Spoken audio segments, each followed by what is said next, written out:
My name is Shaun McCann. I'm conducting a series of expert interviews on behalf of the European Hematology Association at the annual meeting of the American Society of Hematology, which this year is in Orlando in Florida. And with me I have Jennifer Woyach, if I pronounced that correctly. You're very welcome. Thank you for coming along. And she is Associate Professor, Division of Hematology at Ohio State University in Columbus, Ohio. And we're going to talk about CLL, right? So let me start off by saying that obviously for a long, long time, since I was a trainee anyway, CLL was sort of the Cinderella disease, but now it's come into the fore again. Mm-hmm. So why should that be? Well, I think the biggest change, which has occurred really over the past 10 years now, is the introduction of targeted therapies for CLL. And CLL originally was thought to not be a good disease for targeted therapies because it is so heterogeneous and there is not one unifying genetic mutation, though there are some recurrent mutations and recurrent cytogenetic abnormalities. Many of them are still affecting low numbers of patients. So the idea that one targeted agent could actually be effective in all of these heterogeneous types of CLL was really thought to be just a dream. And then comes the inhibitors of Bruton's tyrosine kinase, or BTK, and we learned that CLL cells, no matter how heterogeneous they are very addicted to B cell receptor signaling. And so blocking that signaling was a very effective treatment strategy. And subsequent to that, so then we had ibrutinib, now we also have acalabrutinib, we have zanubrutinib in development, we have reversible BTK inhibitors, and then came along venetoclax, an inhibitor of BCL2, and like in many other cancers, CLL cells overexpress BCL2, which helps them evade apoptosis, and by inhibiting BCL2, you can kill those cancer cells very quickly. So now CLL has a number of agents that are very effective in the frontline setting or very effective in the relapse setting. And I think it still remains a disease of interest to study because we don't know how best to combine those agents, how best to sequence those agents, and there's even newer things coming forward. Okay, so the landscape has obviously changed quite a lot. Let me be provocative and say that a lot of patients with CLL don't need any treatment at all. So what makes you want to treat people? So treatment for CLL is still based upon symptoms. So that has not changed in the recent history of the disease. So we look for people to have constitutional symptoms, fatigue predominantly, but it could be night sweats, fevers, or chills. The progression or symptomatic lymphadenopathy, progressive symptomatic splenomegaly, and then bone marrow dysfunction because of CLL infiltration. Those are all reasons we start treatment at this point. There have been a lot of studies looking at early intervention to see whether for those patients that, by their genomic risk, we know that they are likely to need treatment, could we improve their survival by intervening early? And so far, the answer is no. So still, sometimes doing nothing is the best thing. Yes, yes. Right? Okay. There's a huge racial difference in the prevalence of CLL in Europe and North America compared to Southeast Asia. Yeah. Do we have any idea what's going on? Not to my knowledge. I don't know that we know enough about the genetic basis of the disease in terms of, whether there are certain SNPs that predispose people to get CLL. I mean, you might suspect that might be the case based upon that big difference among different countries, but we don't know for sure. We don't know. Okay. Is the incidence of CLL increasing in North America, Western Europe, or is that just a function of we're all getting older? Yeah, I think it is. So it's a couple of things.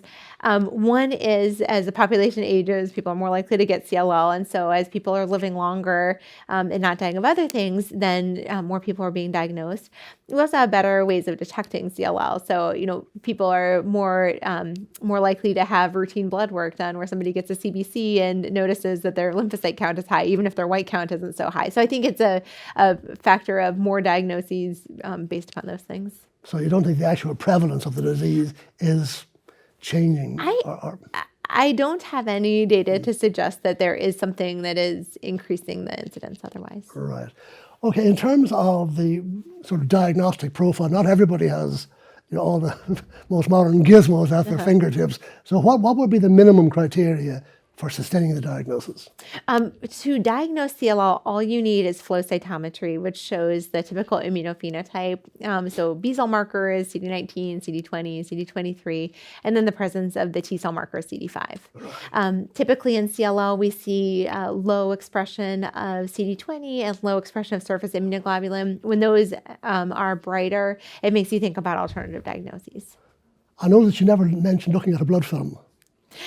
Do you still do that? I mean, you can, but you can't make the diagnosis based off a blood film. But, certainly when you look at a patient with CLL under the microscope, you're going to see a lot of mature-looking lymphocytes. Smudge cells are very common in CLL. Not really pathognomonic, but we tend to see them more in CLL. Yeah, I mean, sorry, I'm a bit older than you, but I still believe, I think we're fighting a losing battle that a blood film is actually still important. No, I definitely agree with you that blood films are very important for many things. I just don't think that we can diagnose CLL based upon them. Okay. We'll call that a draw. Okay. Okay, let's go back to CD20 for a minute. What sort of intrigues me is that it's a very low expression on most CLL cells, but anti-CD20 drugs seem to be very effective. So what's going on here? So that's true. However, if you look at responses in CLL to like monotherapy with anti-CD20 antibody compared with kind of similarly indolent diseases like marginal zone lymphoma, things like that, diseases that express more CD20 do have better responses to single agent Rituxan. So, CLL does not respond very well to single agent rituximab. If you want to make somebody respond to single agent rituximab, you have to either give very high doses or you have to give it very often to compensate for that. Right. Okay. So it has to be given or in combination with something else. Yeah. Yes. Okay. Okay. So in terms of toxicity of high doses of anti-CD20s, could you just say a few words about that? There are not a lot of dose-responsive side effects with anti-CD20 antibodies. So, people who get, much longer accumulations of them may have higher risks of things like PML potentially. You tend to see that more in people who have had a lot of CD20 antibodies rather than people that are just starting them. But, other than that, there's really not a lot of side effects that you would get from giving extra CD20 antibodies. Okay. A couple of years ago, FCR was deemed to be the sort of, the standard of care, should we put it that way. Is that still the case, or has that been superseded now? For almost nobody is FCR currently the standard of care. Okay. So based upon the data from the CLL8 study and from the MD Anderson initial CLL studies where we have much longer follow-up, we can see that there is a plateau in terms of patients stop progressing after a period of time. And there are people who will enjoy at least 10 to 15 year remission durations, and we think potentially are cured after FCR.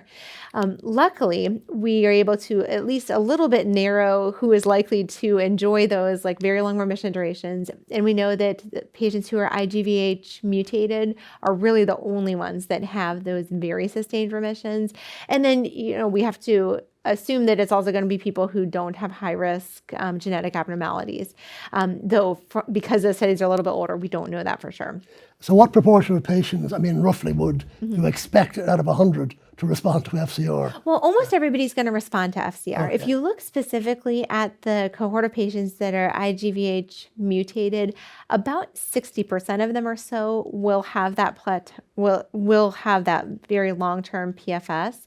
However, as you know, FCR is not without toxicity. Absolutely. So, it's kind of like a high risk, high reward situation. So you might be cured, but there is, this potential that patients are going to develop therapy-related MDS and AML, which is almost always going to be fatal. And, depending on the report, that's somewhere on the order of 3 to even up to 10%. There are prolonged cytopenias associated with FCR. It is toxic while people are getting it. People can develop bad infections. So, it's definitely not without side effects. So, but I think for those IGVH mutated patients that are young, like less than 65 and fit, those are the people that I would still consider FCR to be a good standard of care. Okay. So let's say you're dealing with old people like me, okay? Obviously, FCR is not your frontline therapy. So where do you go? How do you start? How do you figure it out? So I'll kind of back up a little bit. And we have known, even when we just had chemoimmunotherapy, that FCR was really not the best chemoimmunotherapy for everybody. The Germans did the CLL-10 study where they compared FCR to BR. It was a non-inferiority study. And BR was inferior to FCR overall, except in those patients who are age 65 and older. So, from there, we kind of extrapolate that BR could have been a chemoimmunotherapy standard of care. In the Resonate-2 study, which was ibrutinib versus chlorambucil, ibrutinib, was very much more effective than chlorambucil, as you would expect. And then last year we published the Alliance study, AO41202, which was in patients age 65 and older, bendamustine rituximab versus ibrutinib rituximab, and saw that ibrutinib and ibrutinib rituximab were superior to bendamustine rituximab, and then there was no difference between the two ibrutinib regimens. Okay. Ibrutinib, there's something that's come into fashion in the last couple of years, I've noticed, randomized clinical trials were always our sort of gold standard. Now we're talking about the real world. And some of these drugs actually don't do quite as well in the real world as in clinical trials. Could you maybe comment on that? Yeah, so there... ibrutinib I'm thinking of particularly. Yep. Yeah. So there have been publications with ibrutinib, kind of a real world experience, a mix of academic and community centers, mix of patients on trial and off trial, suggesting that the rate of discontinuation of ibrutinib, especially in the front line, is a lot higher than on the trials. I would love to see those studies redone now when people have more experience with the drug. It's a trade-off too. So I think that as people become more comfortable with the drugs, they feel more comfortable with the toxicities and can manage the side effects more effectively without taking people off. But also now we have more options for people who are not tolerating ibrutinib so well. So, in the last few weeks, we had acalabrutinib FDA approved. We have venetoclax plus obinutuzumab FDA approved. So, you have this trade-off that people are more comfortable with the toxicities of ibrutinib, but also it's very easy to just switch somebody to something else. Right. So venetoclax in the real world versus in clinical trials, different? It is a little bit different too. I'm not sure if it's as different as ibrutinib was, at least in the studies that have been presented. But certainly there are side effects with anything, and venetoclax included. Okay. So my last question is, I used to be a transplanter in my younger days. Is there any role for allografting in CLL? I think there still is. Okay. For those patients, again, who are young or youngish and have 17p deleted or TP53 mutated disease and have progressed through multiple lines of therapy, certainly those patients should be given an allogeneic transplantation or potentially considered for a CAR T-cell trial. And then Richter's transformation is another scenario where we really don't have a lot of good options. And if you can get those people to transplant, that's what I would do. Yeah, I think Richter's is pretty well. Yeah. A box of chocolates is pretty well as good as anything else. Listen, thank you very much indeed for sharing your thoughts with us. And for you young investigators, clinicians out there, CLL has gone from the Cinderella in the back room to being a frontline disease in terms of new ideas and new therapy, and hopefully a lot of these patients will be cured.